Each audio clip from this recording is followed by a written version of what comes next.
If you ask anybody, did you ever have a bad roommate? The answer will most likely be yes, because it turns out that a lot of people are terrible roommates. Teenagers, adults, it doesn't really matter. It seems like there's no shortage of people who are willing to go short on rent, not pay rent at all, or just do otherwise horrible things in a should-be shared house.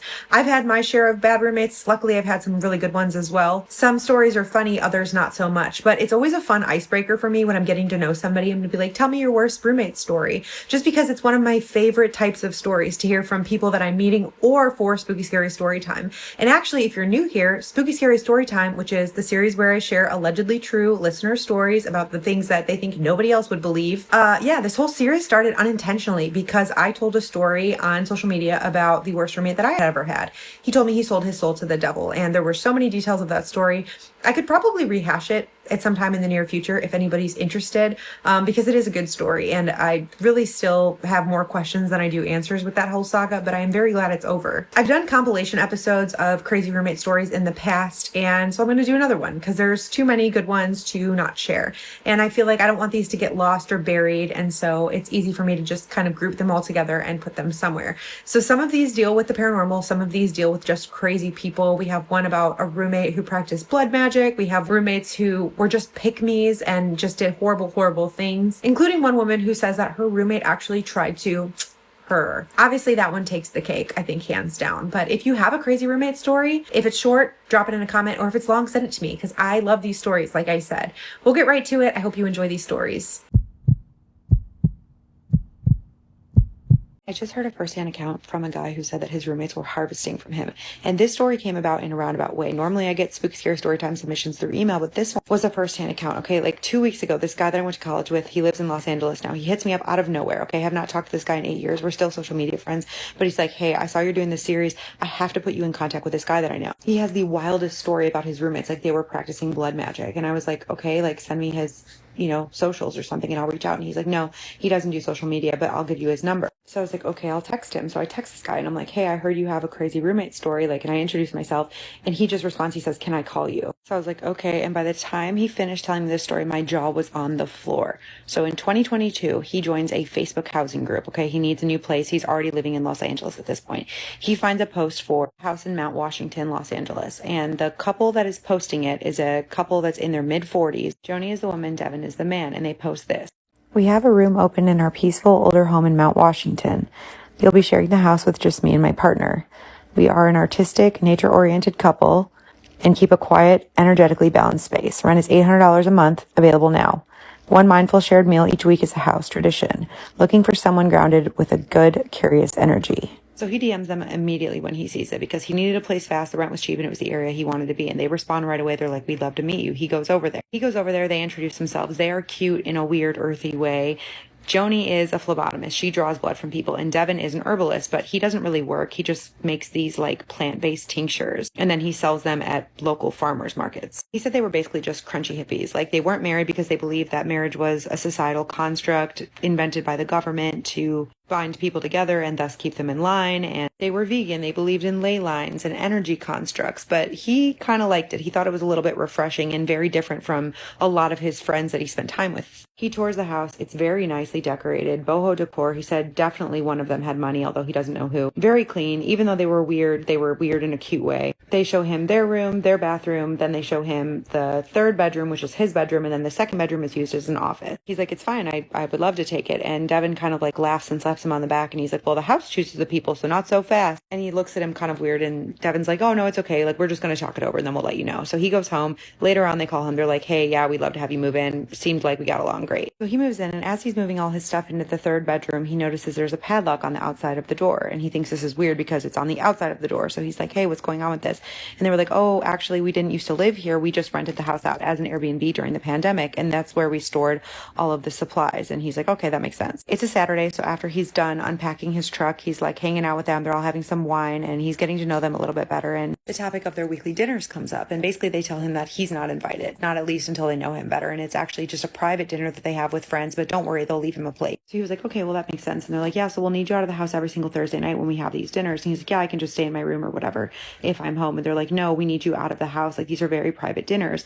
And he thought that was strange. And that was a red flag because he was like, they didn't say anything about this when I was agreeing to rent the house, but now he's in, he's not going to throw away the lease over this. So he's just like, okay, whatever, I'll be out of the house on Thursdays. So the next week, the first Thursday, he goes out when they're having this dinner, and he stays out pretty late. Everybody's already in bed. He comes home. There's a note on the kitchen table, and it says, there's a plate for you in the fridge. He opens the fridge, and he's pretty intoxicated, and he looks at it, and so he eats it standing over the kitchen sink or whatever. And there's also a glass of red wine in the fridge with a little note that says for him. And he thinks that's kind of weird because red wine's not supposed to go in the fridge, but he's like, whatever, nice gesture. So he drinks that. He wakes up in the morning in his bed, completely hungover, sees that he left the door to his bedroom open, and he's got this massive nosebleed, like all over his sheets. He's not feeling great, but he still has to work. He works remote. So he tries to log into his computer. There's some lighting issues or I don't know, something's going on. So he goes into the study, the office in the second bedroom where they said that he could use it if he ever needed to.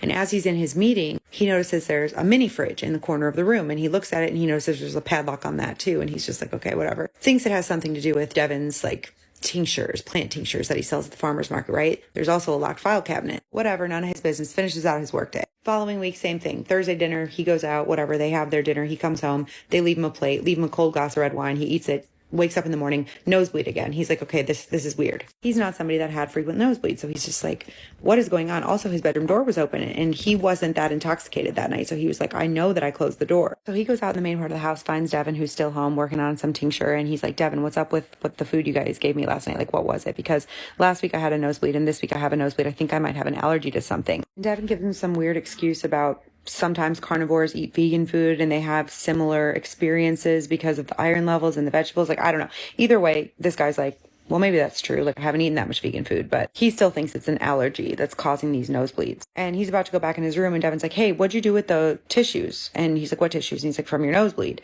And he's like, oh, I just threw them in the trash. And he's like, oh, no. Joni's like super weird about that. She's a phlebotomist. Like, she's really weird about biohazards. Give them to me. I'll dispose of them properly. And so he's like, okay. So Devin comes in with some glass jars, and he insists that he puts all of his nose tissues in the glass jars. And he said that should have been a red flag too. But again, these people were very earthy, very hippie. So he was just like, okay, this checks out. So then he starts feeling really, really sick in the house. And he actually thought that he had COVID. He was just exhausted and he couldn't figure out what was going on with him. He gets a test, it's negative, but he's just not right. He's not himself. And there was this girl that he was talking to. She lived in San Diego. So he's thinking he's going to go to San Diego for a couple days to see her and just get some time away by the ocean. So he goes, spends 3 days with her. And by the end of his trip, he's feeling 100% better. And he's just like, man, I haven't felt this good since I moved into that house. He comes back. Joni and Devin ask him all about his trip. They're like, hey, we were thinking about it. We think that we know you well enough. You can come to one of our dinners now. And he's like, cool. But he noticed in the couple days after he got back that they had a bunch of bandages all over them. Joni had a few in the webbing between her fingers, and Devin had one on his neck. So that Thursday, he sits down. They all have dinner. Some of their friends come over, and their friends are strange. These friends made Joni and Devin look like normal people to him. There's 3 other people, and one of the people walks in and just says, oh, I see the energy of the house is off tonight. And he looks around, he's like, are they talking about me? And they all just kind of laugh it off, and everybody sits down. He starts to try to make normal conversation. He's like, so what does everybody do? And everybody just looks at him weird. And then the person that said, oh, the balance is off tonight, looks at Joni and says, so spring equinox tonight? And he has absolutely no idea what's going on because this is in the middle of winter. He said he wasn't into astrology, but he definitely knew it was not the spring equinox. So Joni's like, yeah, spring equinox. And she runs off and she comes back and she has the glass jar. And he thinks at first that it's wine inside the jar because it's dark red. And she pours just a tiny bit in everybody's cup. And nobody takes a sip. They're all just staring at him. And so he looks at it and he picks it up and he tastes it. And it's not wine. He said it tasted like blood. So he puts it back down and he says, what is this? And Joni says, I think that we should introduce you to Vivicraft now. And he says, what is Vivicraft? And she says, it's biological extension through vital offering, aka preservation through the living, aka drinking blood. She explains that they don't believe in immortality, that it's not a cult, it's just a practice, and it's not illegal, it's just underground. She says people have been doing it for centuries. It keeps them tethered to the earth. It keeps them young. And they do it by either ingesting or taking it in other ways. And he is just stunned. He's like, have you been taking my blood while I sleep? And they're like, oh, no. And everybody laughs. They say it's willing donors only. We'll show you. And Joni goes out and she goes into the office and she unlocks the locked file cabinet and she comes out with what looks like a scrapbook. And in the scrapbook are dozens of pages of Polaroids of photos of people with notes like blood turned, blood too acidic, used in midsummer blend. And then Devin gets excited and he's like, come here, I'll show you everything we've got. We've got a cure for everything. And he unlocks the locked mini fridge, and this guy is just absolutely horrified to see that there's at least 20 jars filled with blood. And those are all labeled too, things like Devin's 37th cut or Orion's belt. In the file cabinets, they had notebooks full of dosage notes, draw schedules, symptoms and things to expect. And he's just absolutely horrified. And all he can say is, are you sure you didn't use any of mine? You didn't take anything from me? And Devin laughs and he says, well, maybe from the tissue. And everybody else laughs too, but he said he still doesn't know if they were joking. He said they did not pressure him to drink anymore, to do anything else. They told him that the practice was 100% voluntary. They told him that there are certain days that call for larger amounts, but that most days they just take very small amounts to see very beneficial results. And they tried to sell him on the idea that if he started taking it, even in small amounts every day, he would see incredible results. He did not. I asked him how long he stayed in the house after he found that out, and he said as soon as he found a new place, he was out. So after he finished telling me this story, I was like, well, what else do you know about Vivicraft? Like, is it real? Is it something these people made up? And he was like, I don't know. I've tried to look into it. Couldn't find anything. He said he thinks that he reacted so calmly in the moment because he was in so much shock from being fed that or given that to drink, but now knowing that, he wants to throw up when he thinks about it. He said he was totally cool with me sharing this story, although he doesn't have social media. He won't be seeing this video. He won't be in the comments. And I was like, well, what's your takeaway from this? Or what do you want people to know? And he said, these things are real. People actually practice this. So yeah, I have no words. Keep sending me your spooky, scary stories. This girl named JC emailed me and she said, I had the creepiest, worst roommate of all time and you can't convince me otherwise. And I read the story and I'm like, yeah, that's pretty bad. So JC moved to New York 2 years ago. She said she just always wanted to live there. She didn't move for a job or anything, but she realized very quickly when she got there how expensive rent was. And the first place she moved into didn't work out. Like they had all kinds of roaches and rodents. A lot of times the power would just spontaneously go out despite her paying her utilities. So pretty quickly she broke her lease and had to find a new place. She wasn't working yet, so it wasn't like she could just find somebody that she worked with to move in with. And she was on a few like internet groups to find a roommate, but to no avail. So she ended up joining Bumble BFF and she put in her bio that she was looking for a roommate. She matches with this girl named Marnie. Marnie's her real name, by the way. She said she doesn't care about protecting her because she said this girl is just batshit. So her and Marnie meet up. They go get brunch or lunch or something. And like they get along for the most part. Marnie seems normal, but she said she did notice pretty much right off the bat, like they hugged goodbye. And she smelled kind of like mildew, like when you let the clothes sit in the dryer for too long. So this should have been a red flag, but she said she was willing to look past it because she had to move out of her place pretty soon and she was getting desperate. Also, the rent at the place that Marnie had was like really cheap. So it was only $800 a person. I'm not sure about New York prices, but it seems low. Even in Nashville where I live, it's like $2,400 for like a 2-bedroom. So JC's like, all in, I will move in immediately. Marnie did tell her that she owned the apartment. I guess it was like passed down in her family and Marnie had inherited it because both her parents had passed away. I don't know where in New York this was, but she said it was like close to a lot. Like it was a very walkable neighborhood and it seemed safe. JC went to check the place out. She said it was dated, like had not been updated, older kitchen, older cabinets, older bathroom, but there were no apparent deal breakers. They had to share a bathroom, which she was fine with. And Marnie said that she only had 2 rules, which one, there was a closet that was locked. She said never to go in there. She said it was just where the electrical box and water heater were, but that messing with it because the apartment was so old would cause major problems in the apartment. So JC's like, fine. Marnie also claimed to have extensive nerve damage in her hands, which prevented her from being able to clean frequently. She said the nerve damage caused her excruciating pain from a childhood accident, and because she wasn't able to clean, she had a cleaning lady that would come over. So she said, yeah, I don't clean. So if you want, you can split the cost of the cleaning lady with me, or you can just pick up after yourself. And JC had saved money in order to move to New York, but she didn't have a ton of extra money. So she was like, I'll just clean up after myself. Like, it's no big deal. You keep the cleaning lady to yourself. So JC moved in the summer. It was fine at first. She was looking for a job, but she said the job market is trash and she couldn't really find anything. So she was home a lot. Like she tried to leave. She would go on walks. She would explore her neighborhood. But because she didn't have an income, she couldn't go out and spend a ton of money. So because of that, in her free time, she would just spend the time in her room, like watching TV or Netflix. She said one night Marnie was out and she was watching one of the seasons of Love is Blind in her bed. Marnie texted her and was like, oh my gosh, have you finished the season yet? And JC thought it was kind of weird because she wasn't home, so she didn't know how she knew that she was watching Love is Blind. Like the door was closed and she hadn't mentioned that she was watching that show.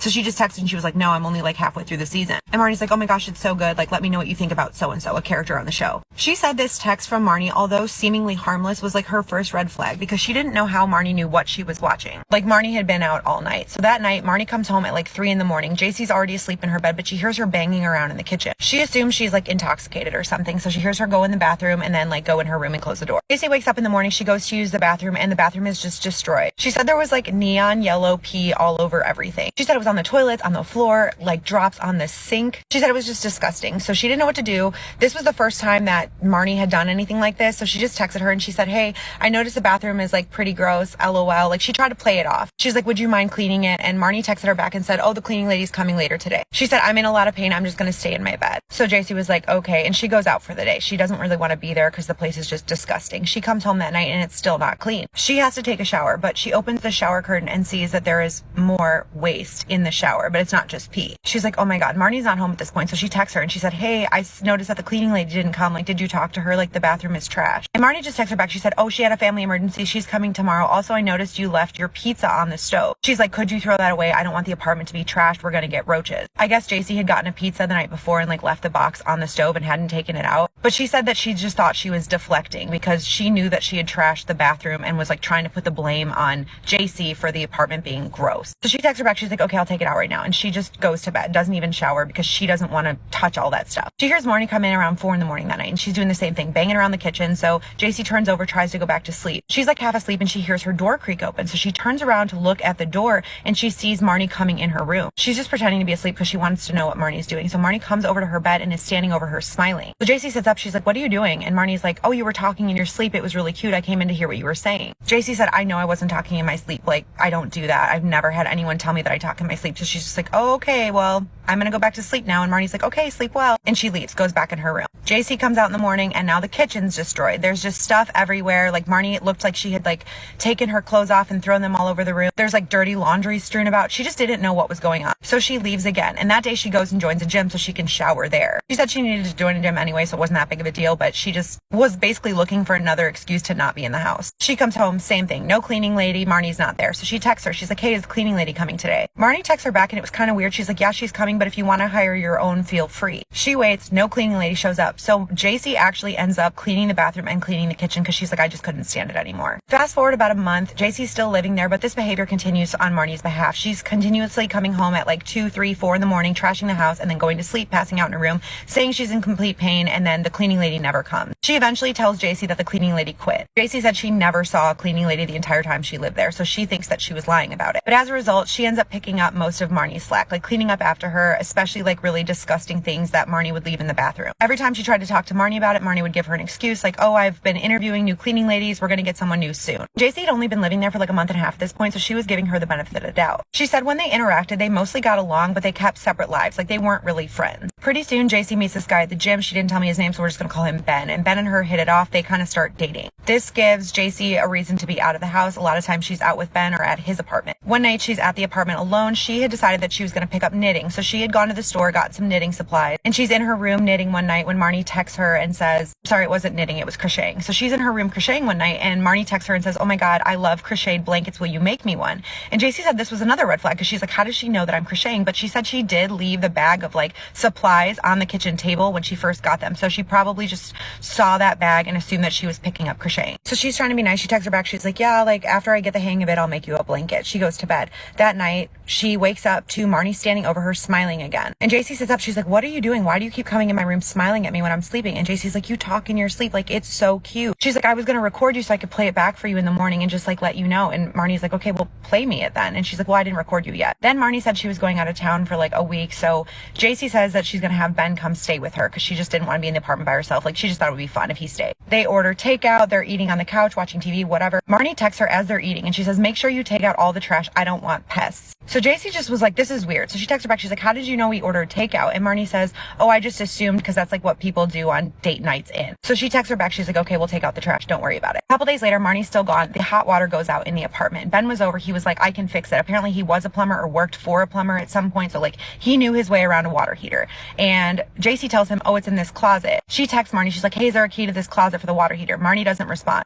The lock was just like a little padlock, like screwed into the door. So Ben gets a screwdriver, unscrews it, and they open it up. And there's no water heater in the closet, but there's a box and it looks like an old wine box, she said, or an old jewelry box, but it was wooden. It had 2 little doors that opened up. She's like, I swear that she told me the water heater was in here. And Ben looks around the apartment and basically finds the water heater in like a little panel next to the shower that was just screwed in. It was easy for him to fix. They end up needing a new water heater. So they go out, they replace it. It's not that big of a deal. Marnie hasn't responded to JC. So JC texts her basically telling her what they did. And Marnie starts texting her back, freaking out. She's like, why did you open that door? I told you not to go in there. She's like, now the whole apartment is just going to be screwed up. And Marnie's like, well, the water heater wasn't even in there. Like, we found it. It was in the bathroom in a panel in the wall. Marnie just texts her back. She's like, you have no idea what you did. Like, the whole apartment is going to be screwed up now. She comes home a day earlier than she was supposed to, and she's furious. She's like, you guys trashed the apartment. We have roaches now. She calls exterminator after exterminator and they don't find any evidence of roaches, but Marnie is not having it. She's like tearing out walls, taking hammers to the floor, trying to find evidence of roaches or pests that don't exist. She ends up sending JC an invoice of like $1,200 for all of these exterminators that she's hiring. And JC's like, I didn't hire them. We don't have pests. One night JC's asleep. Marnie comes in and she takes a hammer to JC's walls and she's banging it, putting holes all over. She says, they're in here. I'm going to find them. And Marnie's like had enough at this point. She's like, get out of my room. I pay you rent. I have a right to be here. You don't. And Marnie's like, this is my apartment. I own it. I can do whatever I want in here. And I guess to prove that she could do whatever she wanted in this apartment, she gets on top of JC's bed, pulls her pants down and starts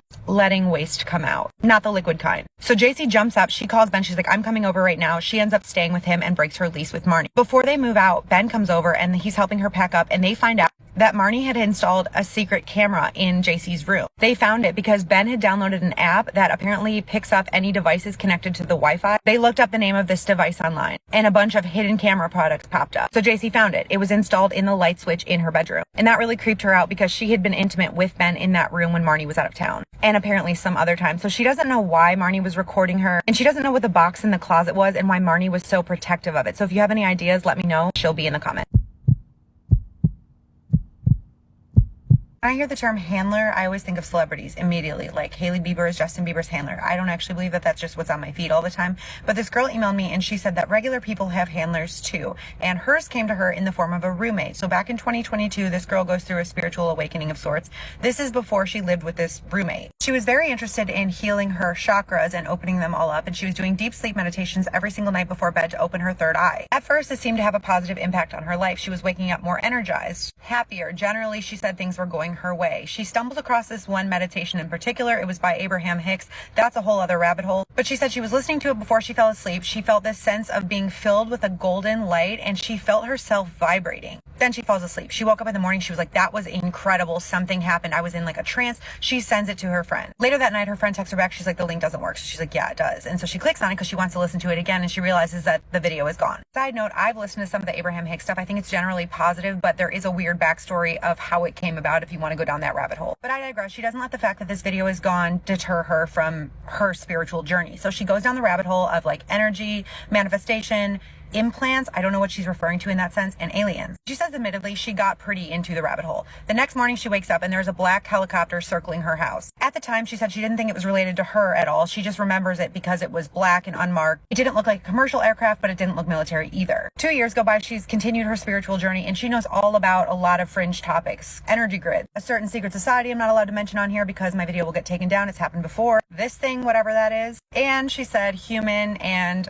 cold-blooded thing hybrids. She's still doing her deep sleep meditation. She wakes up one night to the deafening sound of what sounds like an aircraft right outside of her house. She looks out the window and there's another black helicopter. By that point, she had completely forgotten about the first black helicopter incident, but she was like, that's weird. It looks like the same one. A couple days go by. She's reading a new book that she had ordered. Same thing. Another black helicopter outside of her house. She's like, weird. She just thinks that maybe she lives close to a military base or something. Enter her roommate handler. At this point, she was looking for a roommate. She had met this woman online. The woman comes to meet her. It was a Saturday. The woman was wearing all black. She comes in and immediately this girl feels uneasy around her. She said in talking to her, it felt like she was talking to like the psychic mediums that she'd seen on TV. Like every time she asked her a question, the woman would close her eyes, think deeply, take a couple deep breaths before answering, like she was considering what the right answer was. She asked the woman about her interest to see if they'll get along. The woman immediately brings up blue butterfly pea flower, which is a flower that you can use in tea, but this was really strange because this girl had just gotten some, as at that point in her spiritual journey, she was learning about the healing power of certain herbs. The woman also brings up her interest in Thailand, which was also weird. This girl didn't go into detail about her connection to Thailand, but she said it's a very special place in her heart. So it was almost like the woman was trying to bond with her through her memories or the things that she was interested in. But this woman could have had no idea that she was interested in these things. She really needs a roommate though, so she brushes it off. She shows the woman the room.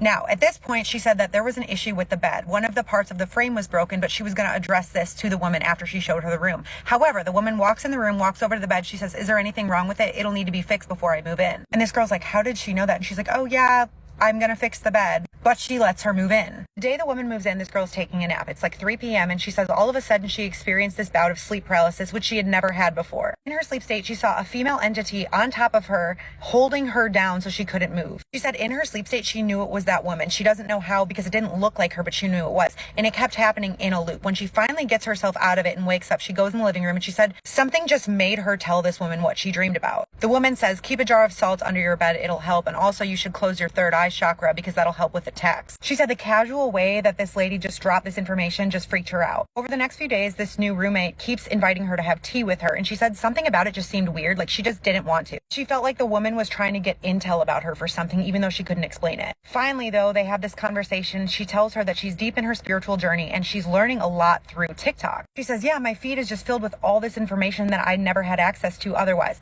Within 3 hours, her account gets banned. She said she didn't really make content. It was just more consuming content. She had no idea why her account was banned. It was just gone when she tried to log in. She said that was pretty disheartening for her because she had spent years building her feed brick by brick to be exactly what she was interested in. Sometimes when she was in a room, the woman would come in, sit down and close her eyes like she was trying to read the energy of the room. When this girl would talk to her, she just wouldn't respond. It was almost like she was in a trance-like state. Eventually, the lease is ending and this girl and her brother are going to go out of the country for 2 months. She thinks this is the perfect time to get rid of this woman. She basically says, hey, we're leaving. We're not going to renew the lease.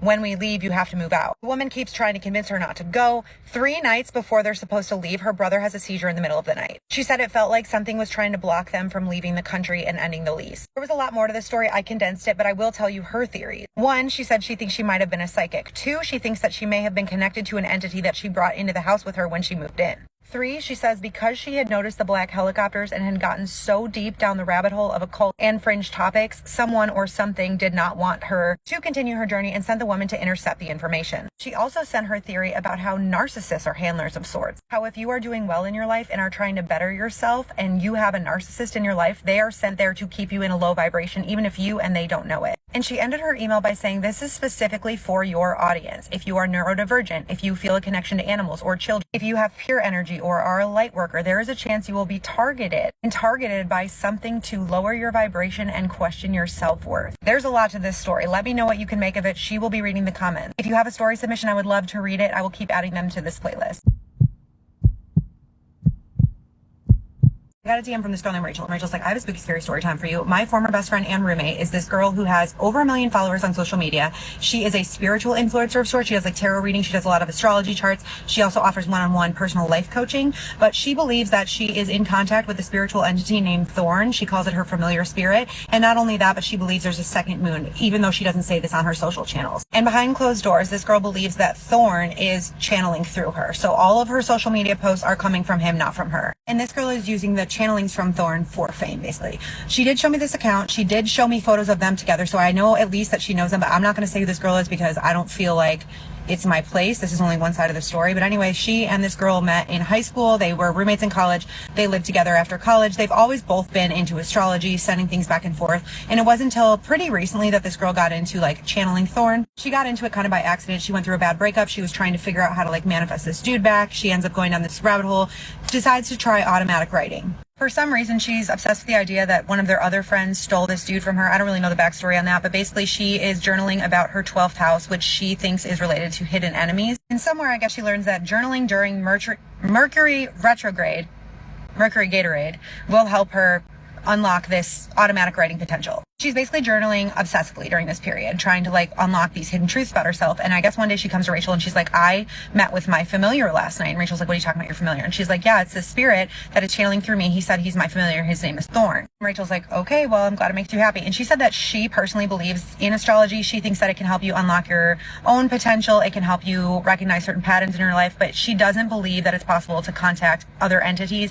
And if it is possible, she doesn't think that you should do it, basically. But every night her roommate is basically channeling this spirit that she calls Thorn. She's journaling obsessively. Sometimes she talks about it with Rachel, other times she doesn't. Some of the only things she told Rachel was that basically Thorn is always referencing these planets, these stars, these moons that don't exist. Well, he says they do exist, but we can't see them. Like normal people can't see them. But he tells her that he will reveal the second moon, the Earth's second moon, if she will finally believe him. And I guess he does, because her roommate comes up to her. She's like, I saw the second moon. And every night she sits out on their little porch and she looks up at the moon, or the second moon. Thorn also tells her that he's been part of her family for generations. And during this time is when she starts her social media channels. She says that Thorn has told her that it is her destiny, basically, to share his word with the masses, to help other people find their potential and to unlock their hidden truth. And I guess pretty soon after she starts the account, she starts going viral, like pretty regularly. I've actually seen her pop up on my feed before, and I'm not even into astrology like that. And when I was looking at her page, like when I got this story, I was like, there is a lot that points to the fact that she thinks she's in communication with another entity, even if she doesn't come out and say it. Apparently, she's hosted live streams before during full moons to connect with cosmic forces. But anyway, I guess Rachel was curious enough to like go through her journals one day when she wasn't home. So she goes and she looks and she's like, I know it was wrong, but like I was curious. And she said the messages were creepy to say the least. There were like pages and pages of scribbles that said things like, let me speak, I must come through you. Blood remembers the gate. Like,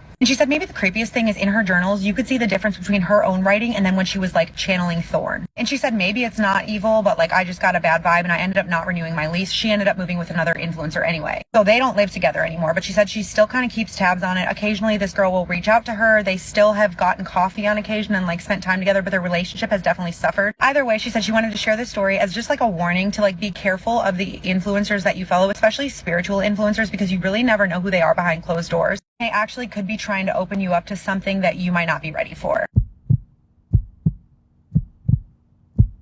People are so weird and pick me, and this story is proof of that. This is Carla's toxic roommate story, and she said that when she was in community college, she was working at this bakery, and that's where she meets this guy named Ivan, and Ivan and her became close friends, and they find out that in the fall, they're actually going to be attending the same university. She's graduating from community college, and he is transferring out of the school that he was at because it was too expensive. So in the fall, they find themselves at the same university, and they're still friends, but they have unique respective social circles. And around this time, she meets this girl named Blair, and her and Blair had met because they had a mutual friend or something, but they became close. They both lived in the dorms, and they would go to the gym together or get coffee or lunch or whatever. But Blair would present herself as very carefree, very flirty. She called herself an F-boy. Carla said, I think she enjoyed the attention she got, but deep down, I think she actually got attached. She was a water sign, if that means anything to any of you, but she would often brag about the men she was seeing, but it didn't really bother Carla. She was just like, you do you, girl. One night, Carla, Blair, and Blair's current dorm roomie, whose name is Kay, decide to grab dinner after a night out. While they're at dinner, Carla gets a call from Ivan, and Ivan's like, hey, what are you doing? And Blair's like, oh, you should invite him, because she had heard Carla talk about Ivan before, and she was like, I want to meet him. He comes to meet them, and Ivan and Blair seem to get along very well. They're hitting it off, and Carla's like, this is great. He's like, we're all friends now. Blair and Carla continue to get closer in their friendship. Blair is coming on family trips with her. They're going on road trips, all kinds of things. Eventually, they decide they're going to move off campus and get a place together because it's going to be cheaper. Ivan had also moved out of his dorm room around this time and was living a few blocks away from them. Things were going extremely well. At first, they had the same decorating style. They even adopted a dog together. And when they move into the house, there's one smaller bedroom and one bigger room. And Blair's like, no, you take the bigger room. So Carla gets the bigger room with a huge walk-in closet. Eventually, they decide after settling in that they're going to throw a little party. Most of the people at this party are Blair's friends. So Carla invited a few of her own friends because she didn't want to feel like alone. And one of the people she invited was Ivan. And at one point in this party, Ivan and Blair went off alone somewhere together and they started making out. But it didn't really bother Carla because she was like, we're all friends. She knew that Ivan wasn't looking for anything. She knew that Blair described herself as an F-boy. She's like, okay, cool, they're having fun. Carla said sometimes she would leave on the weekends to visit her mom, and Ivan started telling her that Blair would text him and be like, hey, do you want to come hang out while Carla's gone? She would say, oh, do you want to go run errands with me? Oh, do you want to do this, do that? And Ivan would tell her about it, but it didn't really bother Carla because she was like, well, they're both adults. They can do whatever they want with their free time. But around this time, Blair started acting a little bit colder toward Carla. Carla said at first she thought this was just because they lived together and they wanted to spend their free time with their other friends who they didn't live with. But then she realized that it was a pattern because anytime she would say anything to Blair, Blair would get real cold, real snappy, and just like act like she didn't like her. Meanwhile, Blair is still hanging out and texting Ivan all the time.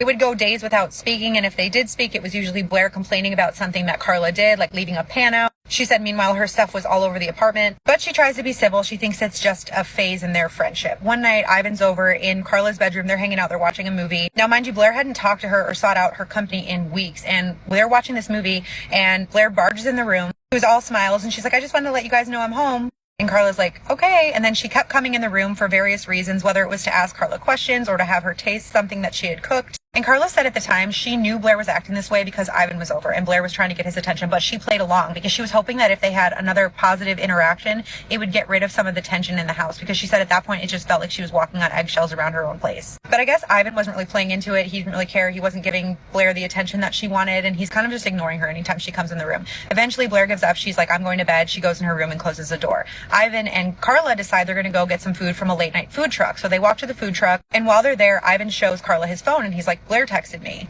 Apparently, all she texted him was, why didn't you talk to me more when you saw me? And he said, you were more than welcome to watch the movie with us. To which she responds, you were there to see Carla, not me. And Carla's like, it's y'all's business. I'm staying out of it. Y'all are grown. And Carla said that was the night it all changed. It stopped feeling like she was living with a friend, and there was just this weird tension that was almost like permeating the air. She said at night she would get this weird feeling like she was being watched. She said it was just a weird feeling. It was a bad feeling. She would have nightmares. She would wake up in the middle of the night in like cold sweats. She didn't really understand what was going on. When Blair was home, she just ignored her and locked herself in the room. So it wasn't like she was in the room doing anything to her. These dreams she's having are like unlike anything she's ever had before. She went into detail. I don't want to get too graphic on here, but basically just think very violent, very graphic, things with unalivings and things like that. And she doesn't know why she's having these nightmares. Carla's dealing. She's like, maybe I'm just stressed from school and all these things I've got going on, whatever. Holidays come around, Thanksgiving or Christmas. She said she doesn't remember which, but she had some friends visiting from where she's from, including this guy that she had a crush on. And she had mentioned to Blair before that she had a crush on this guy from back home. The guy comes, whatever, everything's going well. But later that night, Blair ends up making out with this dude. Apparently Carla complained about it to Ivan, and he was like, I don't like that she's treating you that way. And he just cuts contact with Blair entirely. I guess they had still been kind of hanging out at one point or another, but he was like, I don't like when anybody treats one of my friends this way. That's when things around her room start moving. She comes home from work, finds a shelf that she has with like a bunch of little trinkets that had fallen off the wall. She asks Blair about it. Blair's like, I have no idea. A picture frame that she had on one of her dressers, she found shattered. Carla said she didn't exactly think it was Blair because some of these things happened when neither of them was home. Another time, Blair's old friend Kay, her old dorm roommate, came over, and she was there when nobody was home apparently, and she said that she heard footsteps walking around the kitchen when nobody else was home.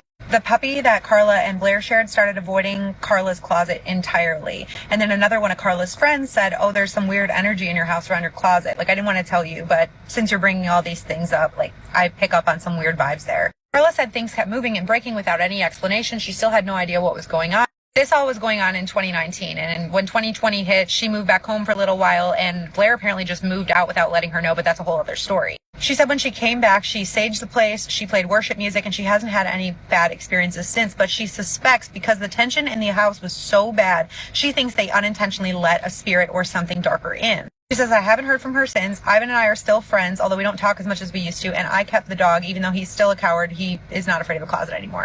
What do you think? Do you think Blair was really doing things and breaking her stuff and moving stuff all around somehow, even when she wasn't home? Or do you think there was something darker at play here? I would love to know your thoughts. If you have a story, I would love to read it. I try to post a new story almost every single day. This girl named Michelle sent me an email, and the subject line said, I have hands down the worst roommate story. Tell me I'm wrong. And I'm not going to tell her she's wrong because within 5 days of her moving in with this girl tried to unalive her. She said 3 years ago she moves in with this girl. I'm not sure how they met, but I know this girl's mother was the landlord and they did not know each other well. But the first night they're there, Michelle buys them both pizza and wings, and she's trying to get to know her. They open up to each other about a lot of things, and this girl tells her that she has a history with schmugs, but that she's clean now. And Michelle's cool with this because she's like, I also have my own history, you know. She's like, no judgment over here. But then this girl also tells her that she thinks she's an undiagnosed paranoid schizophrenic. But before Michelle can even react, this girl said, yeah, I had a really harsh upbringing. My parents' divorce was really hard on me. She also tells her that she really doesn't get along with her mother, so their landlord. And she's basically just trauma dumping. Michelle's sitting there thinking like, what did I get myself into? And then this girl tells her something even more disturbing, which is that when she was a teenager, her mother instructed her to burn down the house so they could collect the insurance money. And she did it. And then she did it, and she was really excited about doing it. And she thought she was going to make her mother proud until she realized that she lost all of her stuff too. And Michelle's like, you really burned down your house? And she's like, yeah, I did it. My mom got the insurance money and she never got caught. And so Michelle's like, I think I'm going to go to bed. She goes to bed and she's thinking this is not going to end well. And she was right, but she did not know how bad it was going to be. Next day when Michelle wakes up, the girl's not there. She's not there the whole day, so not a bad day too. She comes home the following day with a guy that she's messing around with. Michelle comes out of her room and finds him in the living room using Seth, not Seth. Don't use a real word in the comments. What I'm really talking about is a substance that rhymes with Seth. So Michelle's like, okay then. And she goes back in her room and she closes the door and she doesn't come out for the rest of the night. The next day comes and Michelle wakes up kind of late in the afternoon, but she has a question for her roommate. So she goes to her bedroom door and knocks. She hears music playing, so she figures she's in there. She also hears this girl's dog in there whining. So she's like, hey, knocking on the door. The girl doesn't come to the door. She's like, hey, and she tries to open the door because the dog's whining, and she's like, maybe the dog has to go out,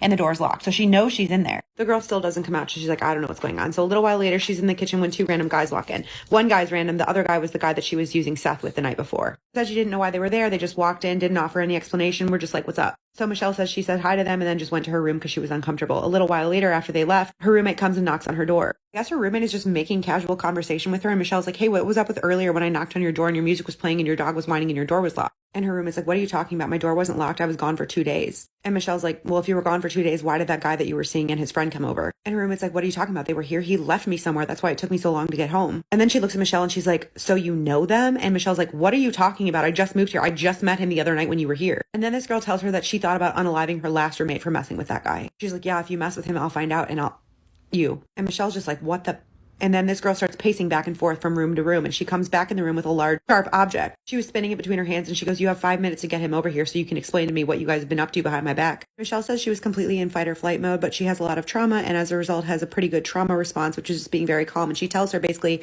"I don't have his number, but if you give me his Facebook profile, I will contact him for you." But this girl is not hearing any of it. She accuses Michelle of putting cameras in the house so she can watch her and knows when she's asleep so that she can have the two guys come over to torture and unalive her. She also says that she planted a book in her room about torture so that the guys would know what to do when they got to her. Obviously none of this is true, but Michelle's just standing there very calmly trying to figure out how she's going to get out of this situation when all of a sudden the girl just riles herself up enough that she lunges at her with the sharp object. Michelle has pepper spray on her bedside table, so she grabs it and points it at the girl and says, "Get out of my room." The girl laughs at her but leaves the room, and Michelle closes the door behind her. Then she can still hear the girl pacing up and down outside of her bedroom, getting angrier and angrier and yelling through the closed door. She keeps screaming about her having 5 minutes to get the guy there, and she tells her if she calls the police, she'll break in there and unalive her before the police can even make it. Michelle smells gas, and she thinks about what this girl said to her the first night they spent time together, and she realizes this girl is pouring gasoline all over the house. Michelle decides at this point to text her mother and tell her that her daughter is just losing it. She then pushes her bed toward the window, and she realizes she's going to have to jump out the window in case this girl actually does set the house on fire. This girl must have heard the furniture being moved because she screamed from outside the door that if she jumps out the window, she's going to be down on the ground waiting for her. The smoke detectors start going off, and she realizes she has to make a decision, which is jump out the window and potentially be faced with this girl, or stay inside and be unalived by smoke. Smoke is coming from under the door when all of a sudden she hears a man's voice from outside the door. It was the police. Thankfully, the mom had called them, and the only reason she wasn't inside when they arrived was because she was outside, sitting calmly on the front steps with a... The police took her statement and sent this girl to the psych ward. Michelle ended up signing a paper stating that when this girl was released from the psych ward, she was not allowed to buy any pew-pews. After they took this girl away, Michelle also realized that she had to give this girl's dog a bath because she had soaked the dog in gasoline also. She said she had a lot of flashbacks while telling this story, so please be kind. I'm going to tag her because she said she didn't care about being anonymous, but she said she was sharing her story because sometimes people will show you their red flags right away, and if they do, you should run. As always, thank you guys so much for listening. I truly appreciate all of your attention, all of your support, all of your love. Mwah, I wish I could kiss you through the screen. If you'd like to support the channel, we have a Spooky Scary Storytime merch store. I'll link that here. You can grab a cute mug, a cute shirt, a cute sweatshirt. We also have a Patreon, which so many of you already support me. Thank you so much. I wish I could, I don't know, I want to do something for you. Let me know what I can do for you. But for as little as $3 a month, you can support the channel, help me tell you more of your stories. And if not, that's okay too. I know it's a hard time right now for everybody. So just you being here and showing up and listening is truly changing my life. I appreciate you guys more than you know. And until next time, stay spooky.